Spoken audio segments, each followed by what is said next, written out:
चलिए जी, अब हम बात करेंगे rule of law, meaning and concept.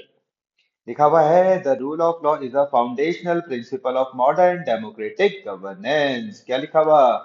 The rule of law is a foundational principle किसका? Of modern democratic governance. ठीक है। It implies that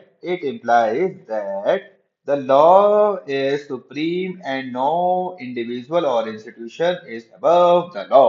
क्या बोला गया भैया? The law is supreme. The law is supreme and no individual or institution is above the law, including the government itself. ठीक है। फिर बोला गया the concept ensures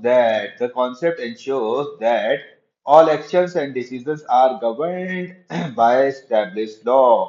The concept ensures that all actions and decisions are governed by established law, not by arbitrary power or discretion. ठीक है जी। आगे The term rule of law was popularized by A.V. Dicey. याद रखना, the term rule of law was popularized by A.V. Dicey. कौन थे? A British jurist. The term rule of law was popularized by A.V. Dicey, a British jurist, in his book का नाम क्या था? Introduction to the study of the law of the constitution। Book का नाम याद रखोगे, 1885 की बुक थी। देखो, the term rule of law was popularized by A V Dicey, ये याद रखना। ये कौन थे भैया? ब्रिटिश जूरिस्ट थे। उनके बुक का नाम क्या था? Introduction to the study of the law of the constitution. Introduction to the study of the law of the constitution. Introduction to the study of the law of the constitution, 1885। ठीक है। Dicey considered it the essence of the constitutional governance in England. ठीक है। आगे के principles of the rule of law. इसमें सबसे पहले हम बात करेंगे सुप्रीमेसी ऑफ लॉ की। फिर हम देखेंगे इक्वालिटी बिफोर द लॉ। फिर बात करेंगे प्रीडोमिनेंस ऑफ लीगल स्प्रेड। फिर चौथे में आ जाएगा प्रोहिबिशन ऑफ आर्बिट्री पावर। ठीक है जी। चलो पढ़ के देखते हैं के principles of the rule of law. पहला है supremacy of law. Supremacy of law में क्या लिखा हुआ? The law is above all individuals and institutions. ठीक है। No one is above the law and everyone must obey it, including government officials and public authorities. याद रहेगा? Supremacy of law में याद रहेगा हम क्या पढ़ रहे हैं? की principles of the rule of law पढ़ रहे हैं। यहाँ पे सुप्रीमेसी ऑफ लॉ पे मैं बात कर रहा हूँ। मैं बोल रहा हूँ the law is above all individuals and institutions. ठीक है। No one is above the law and every one must obey it, including government officials and public authorities. उसके बाद हम बात करेंगे इक्वालिटी बिफोर द लॉ। इसमें क्या आ रहा है? All individuals regardless of their rank और status, all individuals, regardless their rank or status, are subject to the same laws and are treated equally in the eyes of the law। याद रखना, equality before the law में क्या बात बोली गई? All individuals, regardless of their rank or status, are subject to the same laws and are treated equally in the eyes of the law। ठीक है। फिर there is no special privileges for anyone, including public officials or rulers। याद रखना, there is no special privileges for anyone, including public officials or rulers। फिर third में हम बात करते हैं predominance of legal spirit. Predominance of legal spirit, इसमें क्या हम बात करें कि justice must be administered through established legal procedure and bye independent courts, ensuring fairness and objectivity। याद रखना, justice must be administered through established legal procedures and by independent courts, ensuring fairness and objectivity। ठीक है। Fourth में क्या बोला? Prohibition of arbitrary power. Prohibition of arbitrary power, इसमें क्या है? Rule of law ensures that powers are exercised within the limit prescribed by law। Rule of law ensures that powers are exercised within the limits prescribed by law। ठीक है। और arbitrary decision by rulers or government authorities are against the spirit of the rule of law। कोई दिक्कत तो नहीं है? Fourth वाला समझ में आया? फोर्थ में क्या था? Prohibition of arbitrary power. इसमें लिखा हुआ rule of law ensures that powers are exercised within the limits prescribed by law।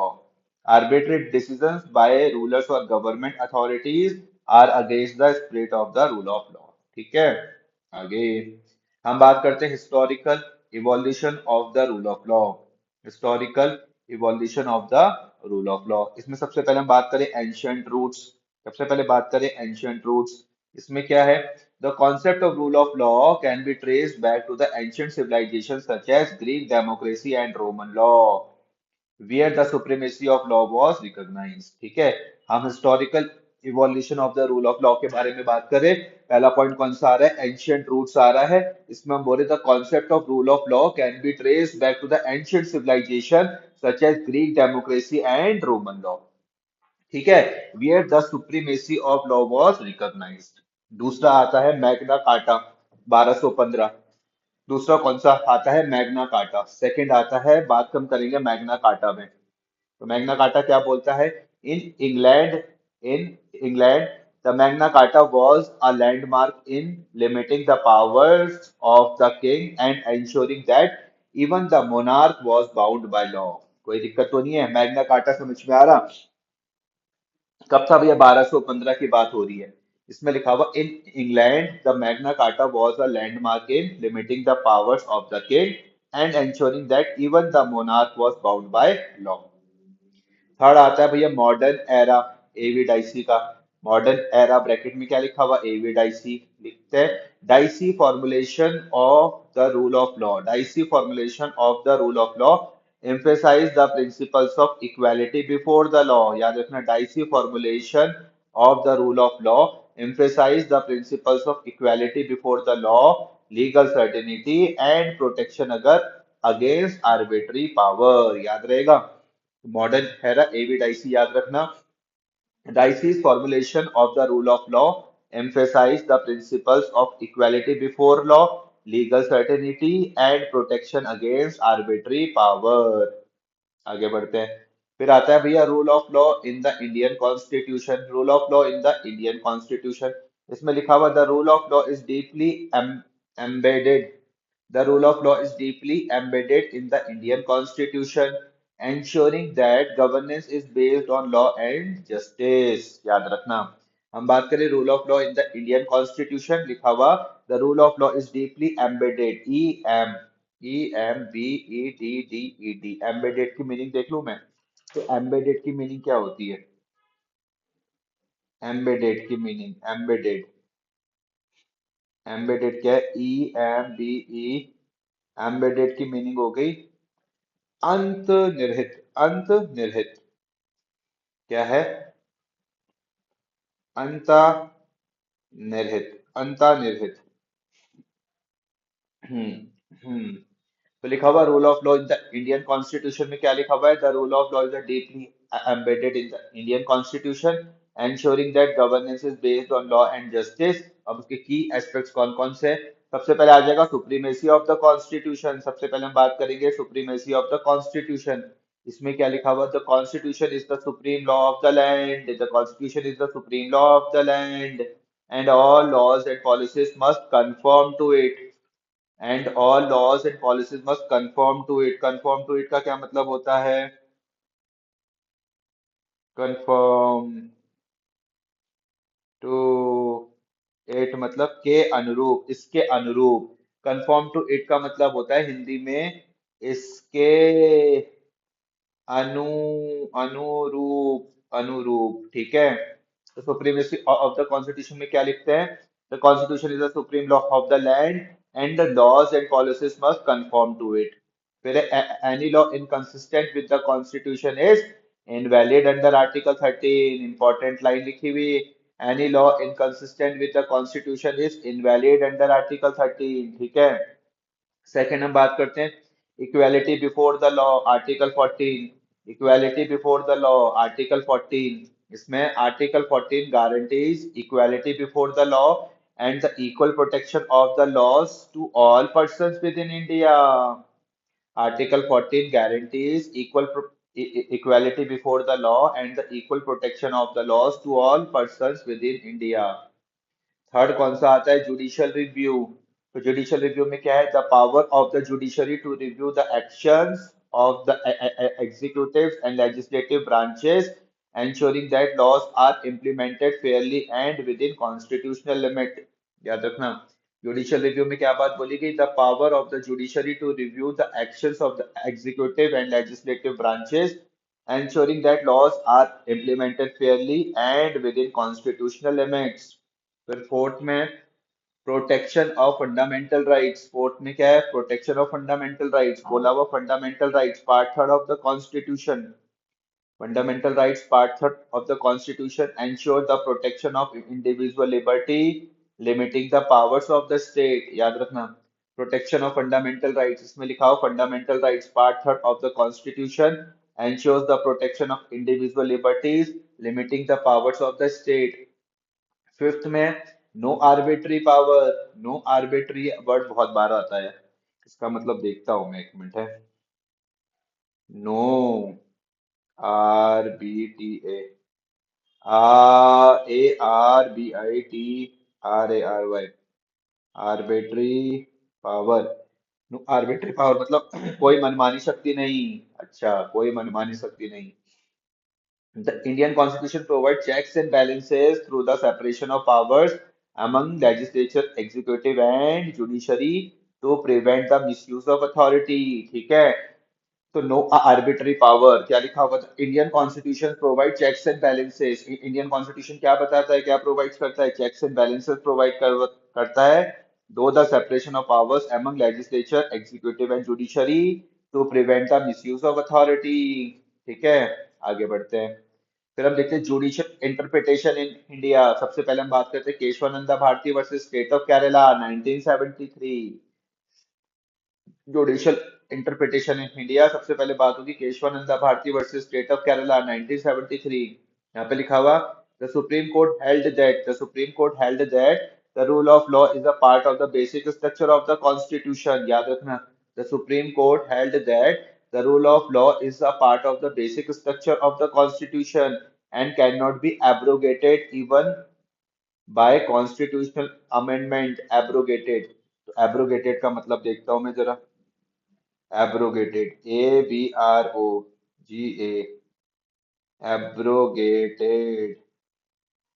abrogated का मतलब है निरस्त। abrogated का मतलब है निरस्त। ठीक है, निरस्त, याद रखना।